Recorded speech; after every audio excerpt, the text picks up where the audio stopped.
O bom encontro acontece quando a gente aprende, quando a gente ensina, quando a gente troca boas energias, quando a gente pode olhar as pessoas nos olhos e arrancar delas, por assim dizer, né? Arrancar delas o melhor que elas têm, né? O melhor sorriso, o melhor abraço, a melhor alegria.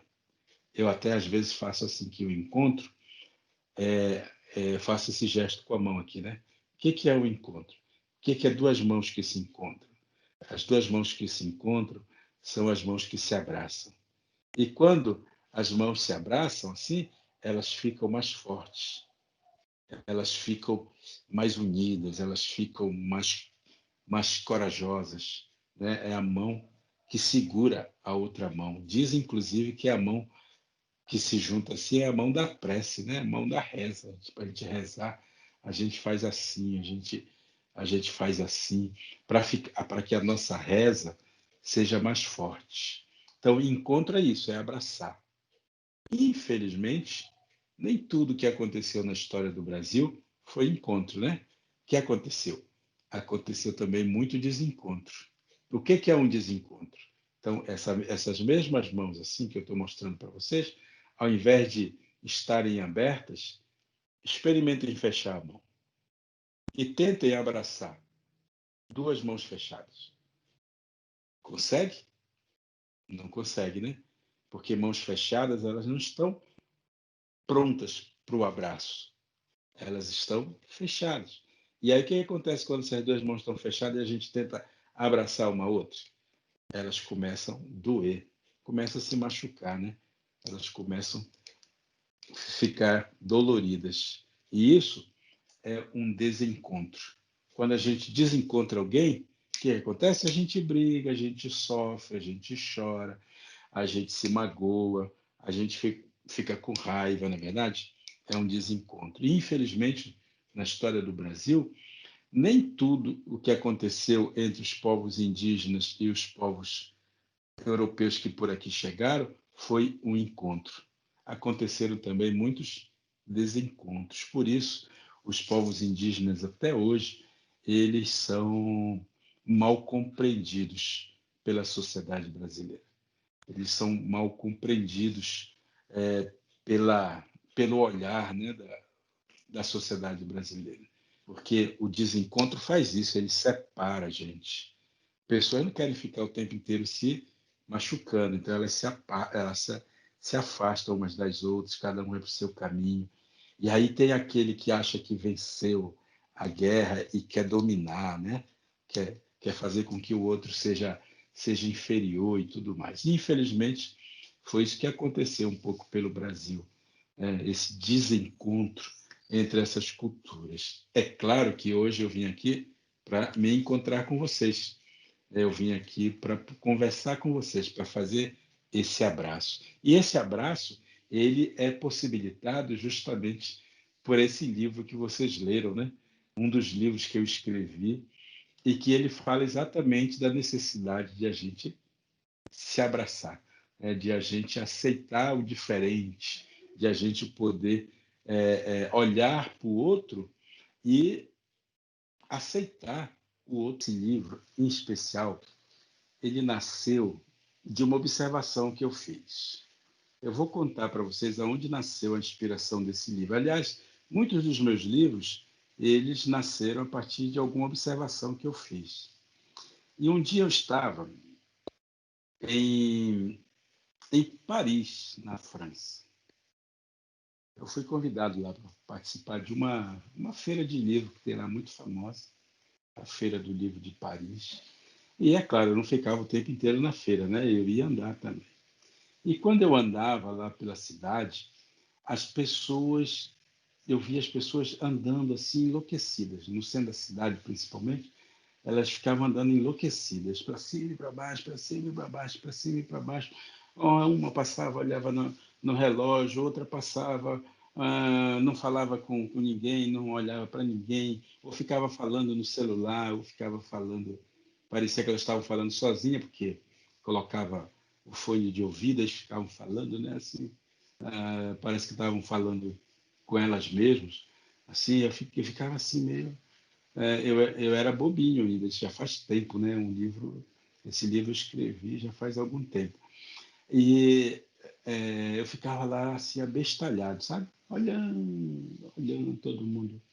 Aí eu fiquei pensando, por que será que é diferente desse povo aqui da cidade e o meu povo lá no meio da floresta? O meu povo da floresta não anda assim, correndo, ligeiro, depressa. O meu povo da floresta anda devagar, não tem tanta pressa, não fica. E o pessoal da cidade é assim, enlouquecido, para cima e para baixo. Aí eu, poxa vida, tem alguma coisa aí que eu preciso contar para essa gente toda, sabe? E isso me surgiu a ideia de fazer um texto, porque a gente não escreve livro, né? A gente escreve um texto. Depois esse texto pode ser que se transforme num livro, pode ser que não. Eu escrevi um texto em que eu falava exatamente disso, né? Só que eu quis, olha, é um livro, vocês perceberam, que não trata da temática indígena, não é verdade? É um texto, assim, é um texto de reflexão. Mas eu quis pegar de fazer essa diferenciação. E para não falar do povo indígena, eu coloquei esse personagem, esse velho, esse homem, esse andarilho, que a gente encontra em muitos lugares, na verdade, todos os lugares do mundo tem gente assim, andarilho, que às vezes é andarilho por opção, não é porque é pobre, não é porque não tem condições ou coisa parecida. Às vezes as pessoas fazem opção de viverem de uma forma simples. E às vezes, quando uma pessoa escolhe viver simples, a gente fica assim também com o pé atrás, né? Fica assim, será? Me aproximo, não me aproximo? Será que é malvado? Será que não é? E um pouco as pessoas têm essa visão também do povo indígena, né?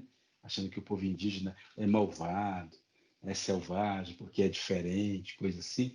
E aí eu quis colocar um pouco o conhecimento do povo indígena através dessa figura, né, desse andarilho. E, claro, coloquei ele junto com uma família que é de ser não humano, né? Era a família de cães dele, que era também uma forma de trazer a natureza, aproximá-lo da natureza. E eu escrevi esse texto, então, justamente para, como eu disse, né, tentar roubar a hora das pessoas. Que as pessoas ficavam correndo enlouquecidas. E quando elas encontravam assim essa figura imaginária, claro, aí já é a construção da história, né? O que me inspirou foi a pressa das pessoas.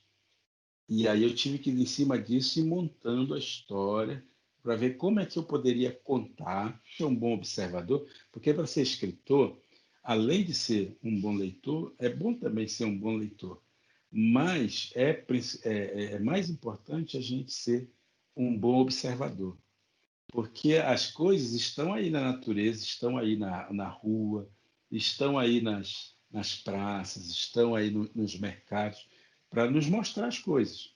Elas estão ali, está acontecendo alguma coisa. Aí, quando você tem a observação muito aguçada, você pode tirar uma coisa daqui, uma coisa dali, e isso pode se transformar num texto, num escrito seu.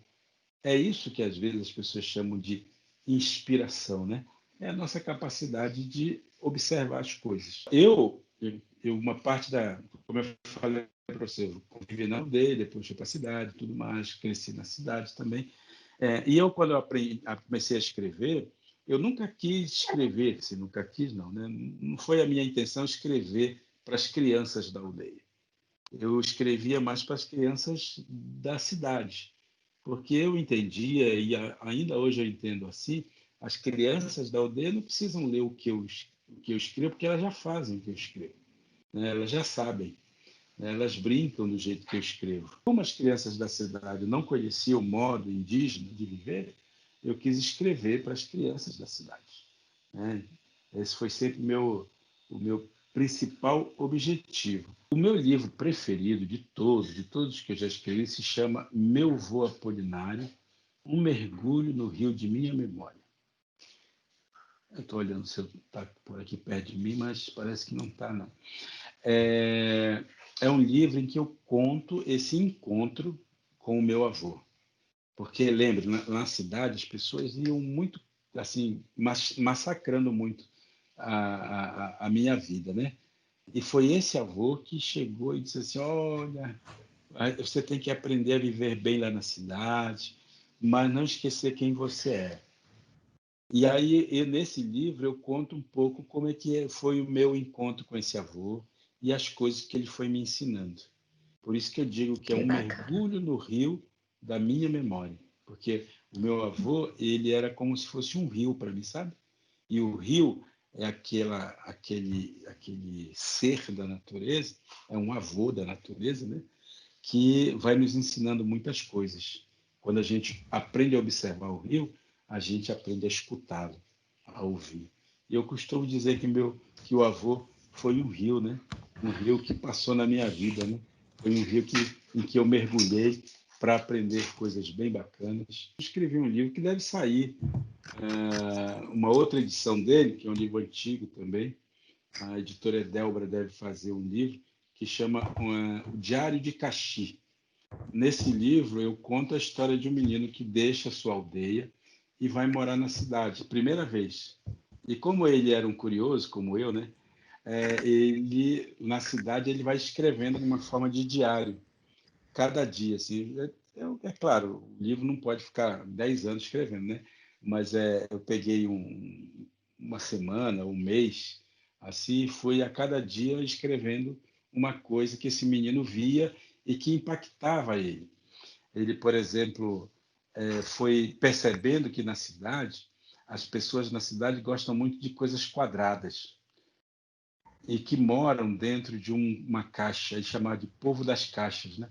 Que mora dentro de um quadradinho. E esse quadradinho é montar uma caixinha montada uma em cima da outra. O que que forma isso? Forma um prédio, né? E que para você ir de uma caixa para outra, você tinha que subir, entrar numa outra caixinha que te levava para cima e para baixo, que era o elevador, né? Que você tirava dinheiro de dentro de uma caixa, que você ouvia música que saía de dentro de uma caixa, que você andava em caixas de roda. E por que que ele observava isso? Porque ele dizia, né? Porque lá da onde eu venho, as coisas são circulares. O cabelo da gente é cortado de forma circular, a gente dança em forma de círculo, as nossas aldeias são construídas de forma circular, né? Então, aí ele ficava tirando a conclusão dele. Então, deve ser por isso que o pessoal da cidade não entende o nosso jeito de ser, porque na cidade eles são tudo quadrado e lá na aldeia a gente é tudo em forma de círculo, é tudo redondo. Então o quadrado não cabe no redondo, o redondo não cabe no quadrado, aí fica essa confusão. É isso que eu chamei de desencontro aqui no início da nossa conversa, né? O quadrado não consegue abraçar o redondo não consegue abraçar o quadrado. É preciso que os dois se abram para poder é, compreender mais ou menos a vida do outro, né? Então é muito estranho, é muito esquisito, é meio confuso a gente ir para um lugar diferente. Mas uma das coisas que caracteriza nós humanos é a nossa adaptação, né? É como a gente se adapta aos lugares. Então você pode mudar para São Paulo, mesmo que se assuste no começo, depois você se acostuma, porque você aprende a viver a vida que as outras pessoas vivem também.